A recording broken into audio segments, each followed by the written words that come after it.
Duha Svetoga. Amen. Bog koji je čudestan u svojim djelima, neka bude sa svima vama. Blagoslavljamo Boga koji je svojom svemogućnošću stvorio i svojom providnošću obogatio zemlju. Ljudima ju je dao da je obrađuju, te prime plodove za uzdržavanje svoga života. Stoga poslušajmo njegovu riječ.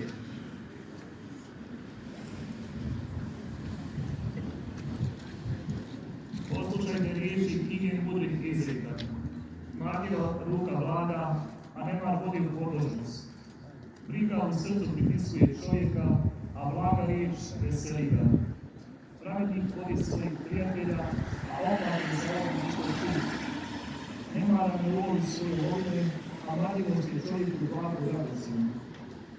Na stazi pravice stoji život, a na njezinom putu nema smrti. Riječ Gospodnja.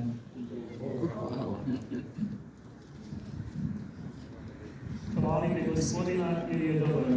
Hvalite Gospodina jer je dobar. On obrati pustinju u jezero, a zemlju suhu vode izvore. I naseli vode izgladnjene, te podigoće grad gdje će živjeti. Hvalite Gospodina jer je dobar.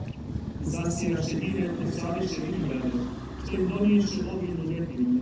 I oni blagoslovi, te se namnožiše silno i starim se ne smanjiše. Iz nevole podiže lubovog i obitelj kroz stado omnoži. Vidjet što čestiti neka se raduju, a zločanik sebi usta začeti.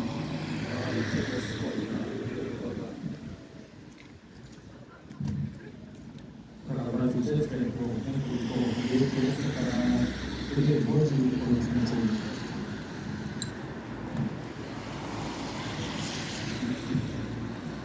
Marljiva ruka vlada, a nema vodi u podložnost. Svi mi dobro znamo, čitajući Evanđelja, da je i sam Isus radio. Gotovo cijeli svoj život bio je tesan.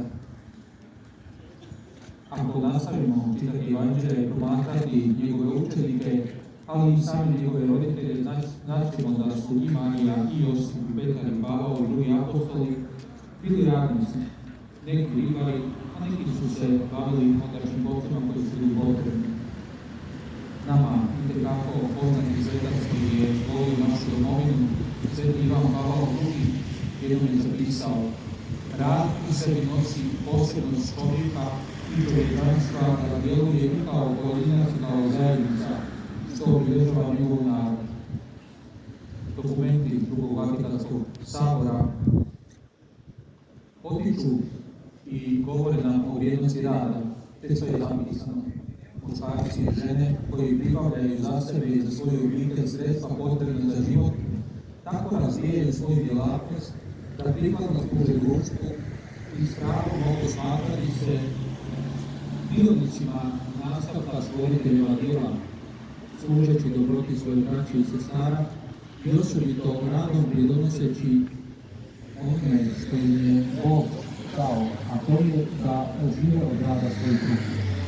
Mi smo se okupili kako smo zazvali Božji blagoslov na vinograde, ali ne raditi u njima. Zazivamo i molimo Božji blagoslov za početak radova u vinogradu. Svaki radnik u vinogradu pridružuje se Božjem starateljskom dijelu, nastavljajući voditi brigu o zemlji koja im je povjerena da od nje žive. Neka Gospodin svima vama, koji ćete raditi u vinogradima, podari lijepo vrijeme, pogodne padaline, snage, strpljivosti i ustrajnosti u poslu, kako biste u jesen mogli biti radosni djelnici plodova svoga rada, svoga znoja lica i žrtve koju ćete ovih dana činiti.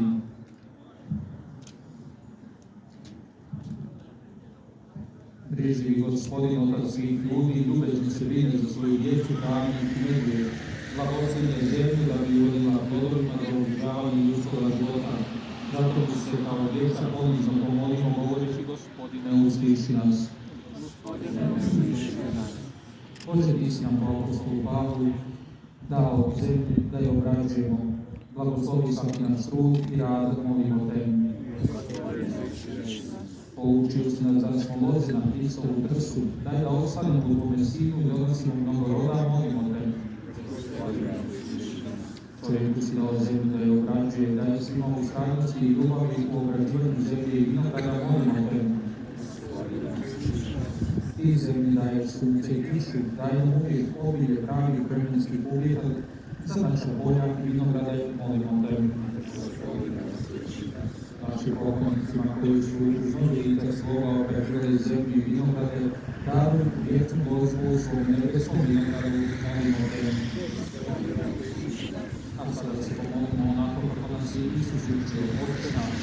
Koji jesi na nebesima, sveti se ime Tvoje, dođi kraljevstvo Tvoje, budi volja Tvoja, kako na nebu, tako i na zemlji.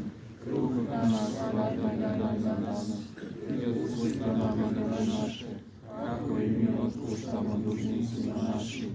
I ne uvedi nas na napast, nego izbavi nas od zla.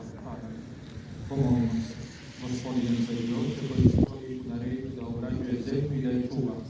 Ponizno te molimo da nam neprestano daješ povoljno vrijeme i obilan urod plodova vinograda, da otkloniš mrazove, oluje i tuče i umnožiš urod svake sjetve i nasada, po Kristu Gospodinu našim.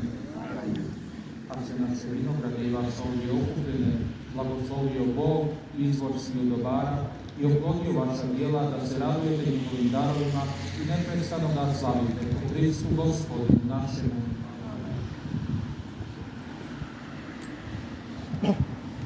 U ime Otca i Sina i Duha Svetoga. Amen.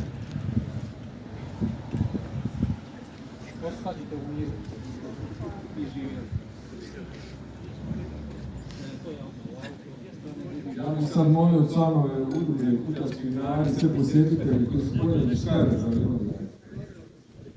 Ako jesu, da. Evo, pišemo vinograd i napravimo rezinu.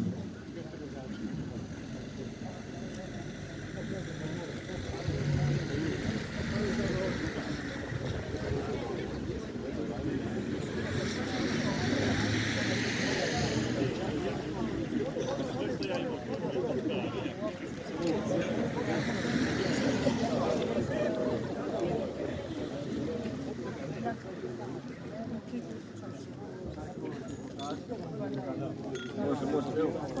Pa ne znam, može biti soli.